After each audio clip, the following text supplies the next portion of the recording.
साहित्यामध्ये रुजवलं. डॉक्टर बाबासाहेब आंबेडकरांचं जे वैचारिक योगदान आहे ते या सगळ्या चळवळी मागे आहे.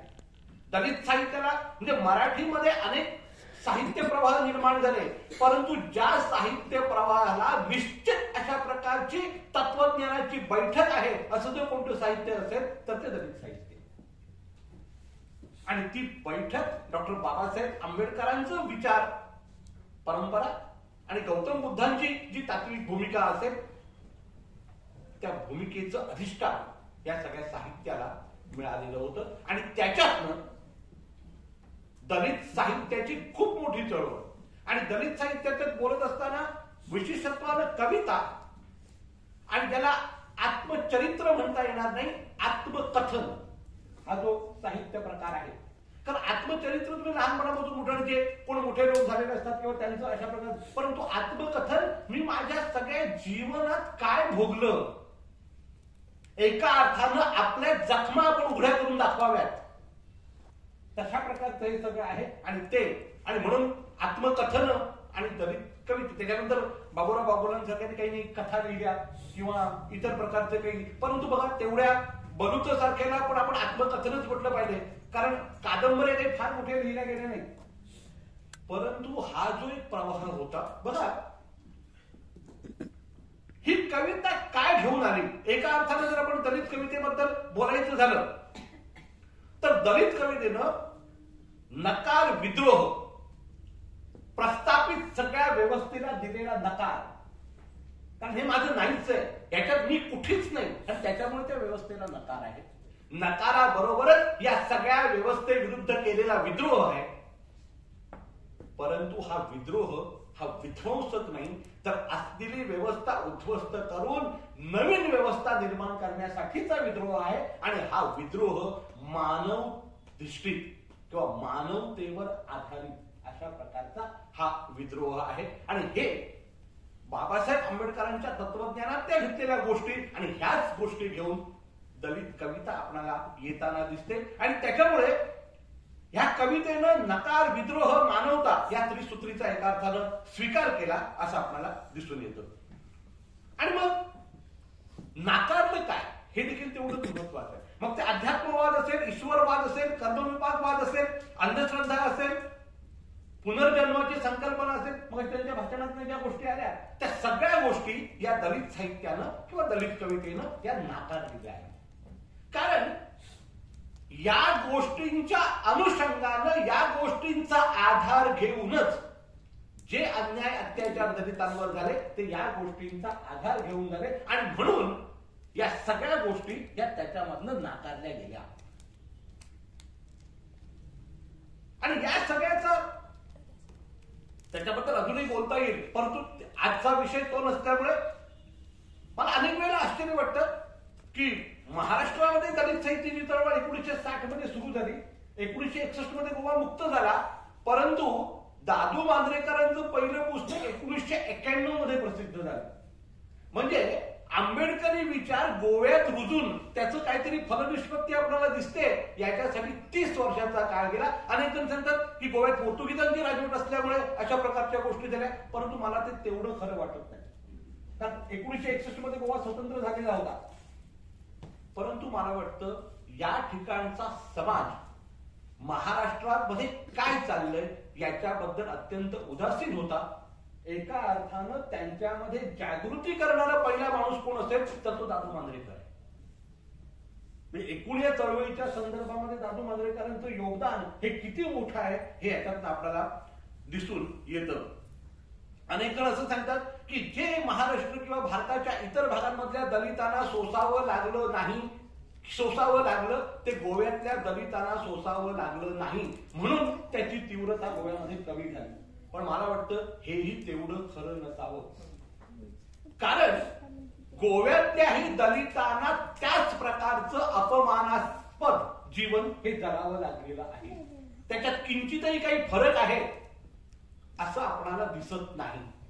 आता गोव्यात हा समाज संख्यादृष्ट्या कमी असल्यामुळं संघर्ष करण्यापेक्षा जे आहे ते सहन करून राहूया या भूमिकेतनं कदाचित त्यांनी फक्त विद्रोह केला नाही किंवा त्याला वेळ लागला हे मला वाटतं आपण एखाद्या गोष्टीचं विश्लेषण करत असताना त्याच्या मुळापर्यंत जाऊन त्याचं नेमके विश्लेषण त्याच्यामध्ये झालं पाहिजे. त्याच्यानंतर विद्रोह हा दलित कवितेचा जो स्थायी भाव आहे, विद्रोह हा दादू मांजरेकरांच्या कवितेचा देखील स्थायी भाव आहे. तुम्ही कुठचीही त्यांची कविता काढून बघितली तरी त्याच्यातला विद्रोह आणि नकार या दोन्ही गोष्टी त्यांच्यामध्ये तुम्हाला दिसून येतील. डॉक्टर अशोक मनगुटकरांनी त्यांच्या कवितेबद्दल सांगत असताना म्हटलेले आहे की विद्रोह हा वेगळ्या वेगळ्या प्रसंग, म्हणजे कधी प्रासंगिक, कधी सांकेतिक, कधी इतिहासकालीन, कधी पुराणकालीन, तर कधी समकालीन, अशा सगळ्या प्रकारचा विद्रोह हा त्यांच्या कवितेतनं झालेला आहे. त्यांच्या कवितेमध्ये आपल्या लक्षात येतं, एका बाजूला ते वर्णन करत असताना अत्यंत कमालीचं जे दारिद्र्य आहे त्या दारिद्र्याचं वर्णन ते करतात आणि दुसऱ्या बाजूला या व्यवस्थेविरुद्धचं अग्निकुंड देखील पेटवतात. म्हणजे त्यांची एक कविता ही एकाच वेळेला दोन पातळ्यांवर काम करते, हे दादूंच्या कवितेचं वैशिष्ट्य आहे. दलितांचं जीवन अशा प्रकारचं शापित करण्यामध्ये, कारण त्याच्या पुस्तकाचं नावच शापित सूर्य आहे, हे देखील लक्षात घ्या. बघा याच्यातली सूचकता किती महत्वाची आहे. दलित हे सूर्यासारखे आहेत, परंतु या व्यवस्थेनं त्यांना ग्रहण लावलेलं आहे हे दादू त्याच्यातनं सूचित करतो आणि म्हणून तो त्याला शापित सूर्य म्हणतो, हे लक्षात घ्या. ज्या दिवशी हे ग्रहण दूर होईल त्या दिवशी दलित आपल्या तेजानं चमकल्याशिवाय राहणार नाही आणि त्याच्यासाठी दादूची कविता आहे, हे देखील एवढंच महत्वाचं. त्यामुळे तो शापित सूर्य म्हणतो आणि म्हणून इथले सण, इथले उत्सव, इथला धर्म या सगळ्यावर तो कडाडून हल्ला करताना दिसतो. एका कवितेमध्ये ते सहज म्हणून जातात, झोपड्यांची ओली चिंब जमीन गळू आल्यासारखी तटतटून फुगू लागते, तरी मातीचे नाग आणि हत्तीची सोंडे संस्कृतीच्या नावाखाली या देशात घराघरातून पुजली जातात. एका बाजूला पाऊस आहे, एका बाजूला नागपंचमी आहे, त्याच्यानंतर येणारी चतुर्थी आहे. दादू जे सांगायचा प्रयत्न करतोय, कोण मोठा आहे, तुम्ही देवासाठी करताय आणि माणूस मात्र इथे जगण्याला महाग झालाय, त्या माणसाला तुम्ही बघणार की नाही, हा त्याचा जो प्रश्न त्यानं सगळ्या व्यवस्थेला विचारलेला आहे. कारण ही कविता वाचल्यानंतर कदाचित जे उच्चवर्णीय आहेत त्यांना राग येण्याची शक्यता आहे, परंतु एवढी वर्ष गावकुसा बाहेरचं वाळीत टाकलेलं अशा प्रकारचं जीवन जे ते जगत आहेत त्या लोकांचा यांनी कधी विचारच केलेला नाही, हे देखील ही कविता आपल्याला सांगताना दिसते आणि म्हणून त्यांची कविता फार महत्वाची आहे. मग सांगितल्याप्रमाणे वेद, पुराण, महाकाव्य या सगळ्यांबद्दल ते प्रश्न विचारताना दिसतात, कारण यांच्यामध्ये देखील दलितांवरच्या अन्याय अत्याचाराची अनेक उदाहरणं आपल्याला काढून दाखवता येतात, अनेक उदाहरणं आपल्याला त्याच्याबद्दलची सांगता येतात. आणि म्हणून या सगळ्या व्यवस्थेला, आणि ही व्यवस्था उच्चवर्णीयांनी स्वतःसाठी हवी तशी निर्माण केलेली आहे, आणि म्हणून या सगळ्याला प्रश्न विचारताना आणि सहज त्यांच्या समोर त्यावेळेला येतो तो एकलव्य येतो की तो अर्जुनापेक्षाही मोठा धनुर्धर झाला असता, परंतु त्याचा अंगठा मागितला जातो. एका अर्थानं या व्यवस्थेनं या दलित समाजाचा अंगठा कायमसाठी कापून टाकलेला आहे, हे जे ते सांगतात ते अतिशय महत्वाचं आहे. आणि म्हणून ते म्हणतात, परंतु आज दलित जागृत झालेला आहे आणि तो या सगळ्या विरुद्ध पेटून उठलेला आहे, आणि म्हणून ते अत्यंत सूचक शब्दात सांगतात, तुम्ही छाटलेल्या असंख्य एकलव्यांचे अंगठे आज तुमच्या उरावर बाण रोखून उभे आहेत, आता युद्ध अटळ आहे. तुम्ही अंगठा छाटू शकता, लढण्याची जिद्द छाटू शकत नाही. आणि आज हा समाज जागृत झालेला आहे आणि हा तुम्हाला आज प्रश्न विचारणार आहे, आणि हा आज प्रश्न विचारण्यासाठी तयार झालेला आहे.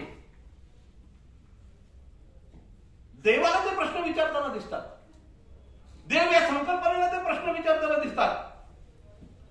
तुझ्या समोर जिवंत माणसं माणसं जाळली जातात गाढवी संस्कृतीच्या बाटवल्या पायी, तेव्हा तू कुठे होतास? साधारण विचारा, की काय बोलतोय, हा काय करतोय, अशा प्रकारचा प्रश्न पडावा. अशा प्रकारची ही ओळी आहे. परंतु दादू हे विचारतो याचं कारण असं आहे की त्यांच्यावर, दलितांवर जो अत्याचार झाला तो संस्कृतीच्या नावाखाली आणि देवा धर्माच्या नावाखाली अन्याय झाला, आणि म्हणून